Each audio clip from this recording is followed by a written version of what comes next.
Welcome to Chapter 7 of Tally Learning Hub. In this session, you will learn how to record payments and receipts in Tally ERP 9. This is similar to how we recorded purchases and sales in our previous session. The only difference is that the fields required to be filled will be related to payments and receipts. Let's start. Press V for accounting vouchers. Press F5 for payment. Press F2 to set the date. I want to set the date as 21st November. You will notice that automatically Tally changes the date to 21st November, assuming that since our last transaction was on 20th November, we will want to change the date to the next date. Let us record a payment made by Guru Electronics for the rent of 10,000 rupees.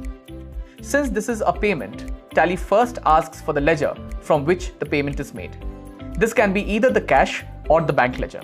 Press spacebar and you will see the list of cash or bank ledgers you have created. Select the ledger. I am selecting the bank ledger. Now, let's select the ledger to which the payment is made. Press spacebar to see the list of ledgers and select the ledger. I will select the rent ledger. Enter the amount. Press enter until you get this bank allocation screen. Here you can enter the method by which you are making the payment: check, transfer, or others. Depending on the method of payment, you can enter the check number or UTR number if required. This will be useful if you use our banking features like check printing, check management, and bank reconciliation. Enter the narration if required. While recording a payment or receipt transaction, you get various options in the right menu to help you record the transaction. For example, stat payment and nature of payment are options which will help you record payments with respect to GST. Similarly, in case the payment or receipt is by a post-dated check, you can mark the voucher as post-dated by pressing Ctrl T.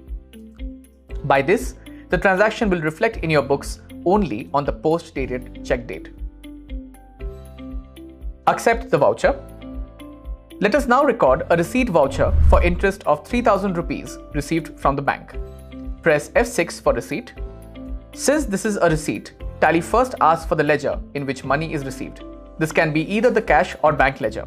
I am selecting the bank ledger. Now select the ledger from which the money is being received. For me, it's interest, so I will select the interest ledger. Enter the amount. Select the method by which the money is received. Enter the narration if required. Accept the voucher. Similarly, you can record all your business transactions in Tally ERP 9. There is no need to get confused by which ledger to debit or credit. Just select the type of transaction and enter the details required. Your debits and credits are taken care of, while your accounts and reports are updated instantly. Whenever you want to see the list of transactions you have recorded, come to Gateway of Tally. Press D for display. Press D for daybook. Here, you get the list of transactions you have recorded on that date. Press F2 to change the date for which you want to see the list of transactions, and press Alt F2 to change the period for which you want to see the list of your transactions. In our next session, you will learn about the powerful business reports in Tally ERP 9.